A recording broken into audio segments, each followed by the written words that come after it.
Assalamualaikum warahmatullahi wabarakatuh. Perkenalkan, nama saya Muhammad Aldian Pratama. Di sini saya akan menjelaskan tentang sistem pendukung keputusan, penerimaan siswa dengan metode entropi.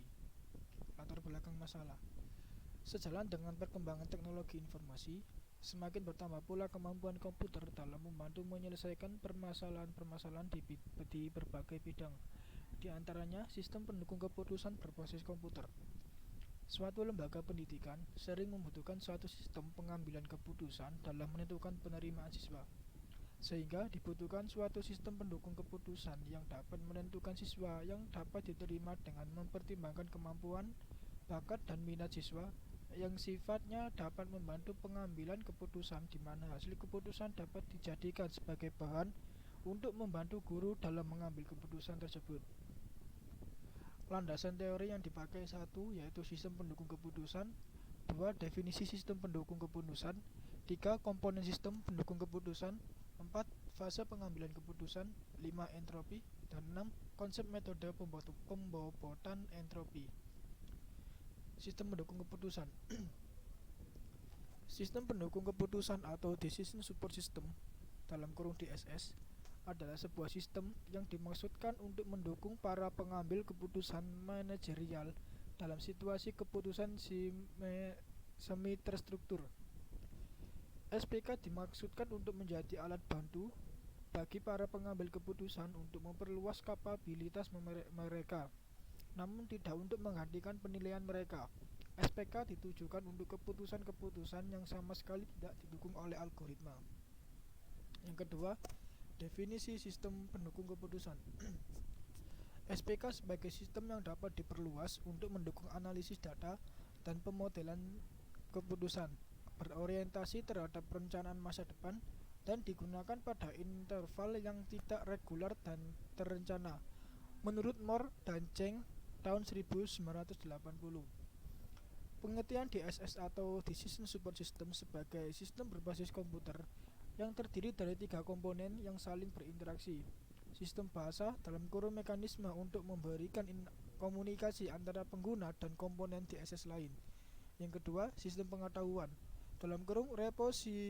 (repository pengetahuan domain masalah yang ada pada DSS, entah sebagai data atau sebagai prosedur). Dan sistem pemrosesan masalah. Hubungan antara dua komponen lainnya terdiri dari satu atau lebih kapabilitas manipulasi masalah umum yang diperlukan untuk pengambilan keputusan, menurut Bonsek tahun 1980.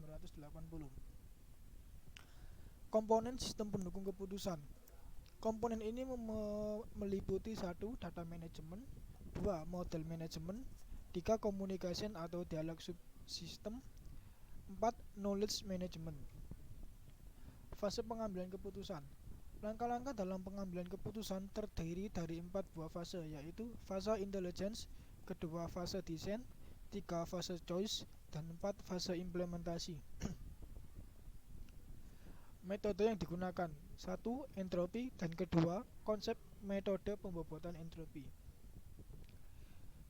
Entropi.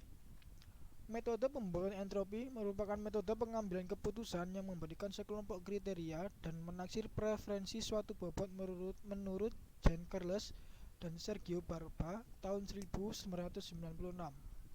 Adalah pengukuran J melalui fungsi tertentu sesuai kuantitas informasi yang diberikan dalam penilaian bobot kriteria, dilakukan melalui pengukuran dispersi di J. Metode entropi cukup powerful untuk menghitung bobot suatu kriteria. Alasannya adalah karena metode ini biasa digunakan untuk berbagai jenis data, baik kuantitatif maupun kualitatif. Dengan metode entropi, peneliti bisa memberikan bobot yang tinggi, artinya kriteria tersebut dianggap mampu untuk membedakan performansi tiap alternatif. Selain itu, dengan menggunakan metode entropi, peneliti bisa memberikan bobot atau tingkat kepentingan awal pada tiap kriteria. Konsep metode pembobotan entropi. Saat ini tidak terbatas penggunaannya hanya dalam ilmu termodinamika saja, tetapi juga dapat diterapkan dalam bidang lainnya. Entropi dapat diaplikasikan untuk pembobotan atribut-atribut. Hal ini dilakukan oleh Hong dan Yun tahun 1981. Menurut Jean Carles Pomerol dan Sergio Barbaromero, konsep utama dalam metode ini adalah pengukuran kriteria J melalui fungsi tertentu sesuai dengan kuantitas informasi yang diberikan. Bobot kriteria J dinilai melalui pengukuran dispersi aksi AJ. Kriteria yang paling penting adalah kriteria yang paling kuat mendiskriminasikan tiap nilai dalam aksi-aksi AJ tersebut. Langkah-langkah yang digunakan dalam metode ini adalah sebagai berikut. 1. Membuat tabel data kriteria. Kriteria yang diidentifikasi biasa berupa kriteria kualitatif maupun kuantitatif, namun semuanya harus bisa terukur. Satuan tiap kriteria boleh berbeda-beda. Yang kedua, normalisasi tabel, data kriteria, dan yang ketiga, perhitungan ranking entropi. Setelah mendapatkan bobot entropi untuk masing-masing kriteria, jika sebelumnya adalah ada bobot awal atau bobot yang telah ditentukan sebelumnya, maka hasil bobot entropi yang sebenarnya untuk tiap kriteria akan didapat dengan perhitungan berikutnya. Untuk rumus atau perhitungan bisa dilihat di PDF yang saya kirimkan. Hasil dan pembahasan. Hasil dan pembahasan pada kali ini meliputi 1. Form login, form data siswa, form data pengaturan ranking kriteria, form data penilaian kriteria, form data batas perankingan penerimaan siswa, dan yang terakhir form proses seleksi penerimaan siswa. Dalam form proses seleksi penerimaan siswa ini terdapat 3 langkah. Kesimpulan dari sistem